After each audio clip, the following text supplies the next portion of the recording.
strand within the movement. The non-cooperation खिलाफत movement began in January 1921. कहते हैं कि नॉन कोऑपरेशन खिलाफत मूवमेंट थी वो स्टार्ट कब हुई? जनवरी 1921 में. Various social group participated in this movement, each with its own specific aspiration. All of them responded to the call of Swaraj, but the term mean different thing to different people. कहते हैं कि सभी को independence चाहिए थी. अलग अलग लोगों ने पार्टिसिपेट किया, अलग धर्म की, अलग हर एक चीज अलग थी उनकी, अलग जो नेशनल ड्रेस उनका अलग था, उनकी नेशनल लैंग्वेज अलग थी, ठीक है, उनकी हर एक लैंग्वेज अलग थी, ठीक है, आप समझ रहे हो, रिलीजन अलग था, कास्ट अलग थी, सब कुछ अलग था. बट कहते हैं कि सभी का जो सभी चाहते थे वो क्या थी? स्वराज. सभी क्या चाहते थे? कि हमें इंडिपेंडेंस मिले. सभी का एक ही इच्छा, सभी की एक थी, बट चाहे ही वो एथनिक ग्रुप्स में बटे हुए थे. आगे हम देखते हैं सबसे पहले movements in the town. The movement started with the middle class participation in the streets. कहते हैं कि जो नॉन कोऑपरेशन खिलाफत मूवमेंट है जनवरी 1921 में जो स्टार्ट हुई थी, कहते हैं कि वो सबसे पहले उसमें कौन से लोगों ने पार्टिसिपेट किया? Middle class. मिडिल क्लास लोगों यानी जो कि टाउन में रहते थे. Thousand of student left government control school.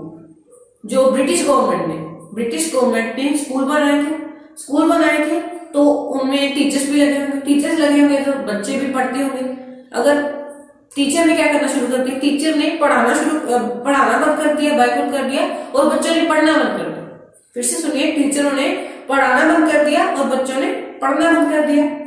And colleges headmaster and teacher resign. फिर से वही बात की, टीचर ने पढ़ाना शुरू कर दिया, बच्चों ने तो ऑब्वियसली पढ़ना बंद कर दिया होगा, ठीक है.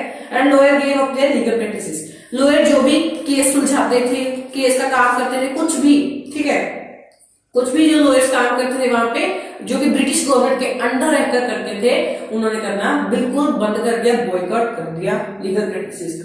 The council election were boycott in most provinces except Madras. कहते कि जो काउंसिल इलेक्शन थे, लोगों ने इलेक्शन भी बॉयकॉट कर दिए. बट एक पार्टी निकली मद्रास की, justice party, that is of non ब्राह्मण. उसमें कोई भी ब्राह्मण नहीं था, ठीक है. जस्टिस पार्टी निकली, वो कहती कि हमने बॉयकॉट नहीं करना है. बॉयकॉट क्यों नहीं करना है? क्योंकि वो सोचते थे कि यही एक मौका है कि हमें ज्यादा से ज्यादा पावर मिल सकती है. अगर बाकी सारी पार्टी हट गई, एक ही पार्टी है तो उसको सपोर्ट मिलेगा, जितने भी लोग चाहे. तो कहते वो सोचते थे कि जितना सपोर्ट है हमें मिल जाएगा और हमारी पावर बहुत ज्यादा हो जाएगी, बाकी पार्टियों से बेहतरीन हो जाएंगे हम. इसलिए उन्होंने बॉयकॉट नहीं किया. उन्होंने सोचा कि यही अच्छा मौका है कि हम अपनी पावर को बढ़ा सकते हैं, ठीक है. The effect of non cooperation of the economic front were more dramatic. तो कहते कि नॉन कोऑपरेशन के जो इकोनॉमिक यानी पैसे से रिलेटेड थे वो काफी ज्यादा खराब थे. फॉरेन गुड वर बॉयकॉटेड. लोगों ने फॉरेन गुड यानी जो कपड़ा आता था, खाना पीना आता था, वो भी लोगों ने क्या कर दिया? बॉयकॉट कर दिया, बंद कर दिया, उनसे लेना बंद कर दिया. लिक्विड शॉप और पिकेटिंग. लिक्विड शॉप कौन सी होती है? जो कि शराब की होती है, जहाँ पे अल्कोहल मिलती है. लोगों ने अल्कोहल की दुकानों के आगे धरना लगाना शुरू कर दिया, अल्कोहल बेचना बंद कर दिया, ठीक है, सब कुछ लोगों ने बंद कर दिया जो भी ऐसे नशा मिलता था. Foreign cloth burn in huge bonfire. Bonfire होता है ढेर. लोगों ने जो भी फॉरेन से खरीदा सामान था, जैसे कि हमने अभी थोड़ी देर पहले मान लो कि हमने फॉरेन से कोई चीज खरीदी, जब नॉन कोऑपरेशन मूवमेंट आई तो लोगों ने जितना भी फॉरेन से सामान उन्होंने खरीदा था, जो कि फॉरेन का सामान था, उसको एक जगह पे इकट्ठा करके आग लगा दी. The import of foreign good half between 1920 and 1922. कहते कि जो फॉरेन गुड हमारे आता था, दूसरे देशों से हमारे देश में आता था ब्रिटिशर के द्वारा, कहते 1921 और 1922 के बीच में क्या हुआ? उसकी वैल्यू बिल्कुल आधी हो गई, जो कि 102 करोड़ से 57 करोड़ हो. कैसे हुआ? कि लोगों ने, जैसे कि मान लो पहले 50 टी शर्ट्स हमारे इंडिया में आती थी ब्रिटिश गवर्नमेंट के द्वारा, उसके देश से बनते, बट अभी लोगों ने क्या कर दिया? अभी सिर्फ पहले 50 आती थी, अभी 25 टी शर्ट्स आ रही. और पहले क्या होता था कि मान लो 50 टी शर्ट के कितने पैसे हो सकते हैं? मान लो कि 10 रुपीज की एक टी शर्ट लगा लो, 100 की लगा लो, 50 टी शर्ट की 5000 रुपीज थे. बट अभी कितनी हो रही है? 25 टी शर्ट की 2500. इससे हम बोल सकते हैं कि लोगों ने सामान भी आधा कर दिया और उनके पैसे भी आधे हो गए. ऐसे क्या हुआ कि 102 करोड़ से 57 करोड़ तक इतना ज्यादा उनको लॉस लेना पड़ा. पहले लोग 102 करोड़ का कपड़े खरीदते थे, जहां बाहर से कोई फॉरेन चीजें खरीदते, गुड्स खरीदते थे। बट अभी लोगों ने सिर्फ 57 करोड़ की चीजें खरीदनी शुरू कर दी। देखो आप सोच सकते हो कि पूरा हाफ हो गया जो मनी वैल्यू है। In many places merchants and trader refuse to trade in foreign good और फाइनेंस फॉरेन ट्रेड। अगर मान लो कि कोई दुकान वाले होगा जो कि बाहर फॉरेन से, जैसे कि मान लो एयरपोर्ट पे सामान आता होगा, और कोई ऐसा बंदा भी होगा जो लेकर आता है और बाकी लोगों में बांट देता है। कहते हैं कि जो मर्चेंट, उसको मर्चेंट बोलते हैं, जो कि शिप के द्वारा आता है, और दूसरे को बोलते हैं जैसे कि जो एयरपोर्ट्स के द्वारा आते हैं उसको ट्रेड्स बोलते हैं। कहते हैं कि उन्होंने क्या कर दिया कि फॉरेन गुड बेचना ही बंद कर दिया। जो दुकानों पे सामान आता था फॉरेन का, उन्होंने लेना ही बंद कर दिया। तो इसलिए क्या होगा, लोगों में वो सामान जाएगा नहीं। ठीक है। As the boycott movement spread, कहते हैं कि ऐसे जो नॉन कॉपरेशन के खिलाफ मूवमेंट थी, लोगों ने जब बायकॉट कर दिया, कहते हैं कि ये जब इन लोगों में पूरे देश में फैल गई, पूरे स्टेट्स में फैल गई, विलेज में, टाउन्स में फैल गई, तो क्या हुआ, लोगों ने डिस्कार्ड करना शुरू कर दिया। लोगों ने जो फॉरेन से कपड़ा आता था उसको लेना बंद कर दिया।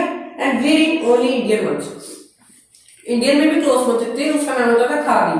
वो खुद हम बनाते थे, अपने हाथों से बनाते थे। But this movement in the city gradually slow down for a variety of reasons. कहते हैं बट ये नॉन कॉपरेशन खिलाफत मूवमेंट है, ये धीमी होने लगी, धीरे धीरे इसका काम बंद होने लगा। ठीक है, जैसे हम बोलते हैं ना कि लोगों ने पार्टिसिपेट करना बंद कर दिया, लोगों को सेटिस्फाइड नहीं लगी है, लोग सेटिस्फाइड नहीं थी इस मूवमेंट से। क्या हुआ कि खादी क्लोथ, जो इंडिया का खुद का बनाया हुआ क्लोथ था, वो काफी ज्यादा महंगा था, एक्सपेंसिव था। अब देखो मैं आपको समझाता हूँ कि लोग मान लो अभी आप कोई चीज बना रहे हो तो आपकी मेहनत बहुत लगेगी, खुद हाथों से बना रहे हो, चीज महंगी भी होगी क्योंकि आपकी मेहनत लगी है। बट जो फॉरेन से कपड़ा आता था वो क्या होता था, काफी ज्यादा सस्ता होता था। अगर खादी की बात करें तो खादी से काफी ज्यादा कपड़ा सस्ता होता था। खादी काफी महंगी थी, बट फॉरेन का कपड़ा काफी सस्ता था। क्यों सस्ता था? क्योंकि वो बहुत सारे ढेरों में बनता था, इकट्ठा बनता था, इसलिए वो कपड़ा मशीन के द्वारा भी बना जाता था। मेहनत कोई नहीं थी, मशीन डालना है और बनकर उनको कपड़ा खुद आ जाना है। इसलिए बात थी कि लोगों ने ये लेना बंद कर दिया खादी। ठीक है, लोगों को अच्छा नहीं लगा क्योंकि लोगों के घर पैसे खर्च हो रहे थे। लोग उस समय पे काफी ज्यादा गरीब थे, पुअर थे, खास करके टाउन्स में। फिर क्या हुआ कि जैसे कि अभी लोगों को तनख्वाह लेने का कोई दूसरा चारा नहीं था। जिनके पास जमीन नहीं थी उनके पास तो कोई पेमेंट, सैलरी लेने का कोई दूसरा मेथड नहीं था, अल्टरनेटिव नहीं था। सो इसलिए जो लोग थे उन्होंने धीरे धीरे पार्टिसिपेट करना शुरू कर दिया क्योंकि लोगों को दूसरा कोई अल्टरनेटिव नहीं दिखा। मान लो अभी स्कूल है, बच्चों की पढ़ाई में काफी ज्यादा लॉस हो रहा था, पेरेंट्स ये देख नहीं सकते थे। अब इंडिया वाले अगर स्कूल बनाते तो उसको थोड़ा टाइम तो लगता है, बहुत थोड़ा नहीं बहुत ज्यादा टाइम लग जाता। बट की दूसरी तरफ क्या थे, ब्रिटिश के स्कूल थे, लोग उसमें जाकर ऐसे बैठ सकते थे, पढ़ सकते थे। फिर लोगों ने धीरे धीरे इस मूवमेंट को ही बाइकआउट करना शुरू कर दिया लोगों ने। ठीक है, मूवमेंट को बाइकआउट करना यानी फॉरेन से कपड़े खरीदना, स्कूल्स में जाना, लीगल प्रैक्टिसेस, लॉयर्स ने भी फिर ज्वाइन कर लिया। ठीक है, टीचर्स ने भी ज्वाइन कर लिया, स्कूल जो हेडमास्टर थे उन्होंने भी ज्वाइन कर दिया। ठीक है, प्रोफेसर्स, जो स्टूडेंट्स थे उन्होंने भी स्कूल जाना शुरू कर दिया। अब यहाँ से इंपॉर्टेंट क्वेश्चन देखते हैं इस पैरिस जो अभी तक पढ़ा है। व्हेन वाज खिलाफत मूवमेंट स्टार्टेड? फर्स्ट क्वेश्चन जनवरी 1921। फिर आप बोल सकते हैं मिडिल क्लास पार्टिसिपेशन क्या थी, या आपको क्वेश्चन आ सकता है effect of non cooperation economic front, ये आपको क्वेश्चन आ सकता है। फिर आपको लास्ट क्वेश्चन है कि काफी ज्यादा इंपॉर्टेंट है, अंडरलाइन करके जरूर लिखना कि खादी क्लॉथ और ब्रिटिश जो क्लॉथ देती थी उसमें से कौन सा ज्यादा महंगा था। ठीक है, उसमें कौन सा ज्यादा महंगा था? खादी। क्यों? क्योंकि वो हैंडलूम से बनता था, काफी ज्यादा मेहनत लग जाती थी और काफी ज्यादा एक्सपेंसिव हो जाता था। बट जो मिल वाला क्लॉथ था वो काफी ज्यादा ढेरों में बनता था, काफी इकट्ठा बन जाता था, इसलिए वो सस्ता बन जाता था। ठीक है, उसमें कोई मेहनत नहीं थी, इसमें मेहनत बहुत ज्यादा। इसके कारण खादी क्लॉथ जो काफी ज्यादा महंगा था और लोगों ने अल्टरनेटिव कोई नहीं देखा, इसलिए लोगों ने इसको बाइकआउट करना शुरू कर दिया।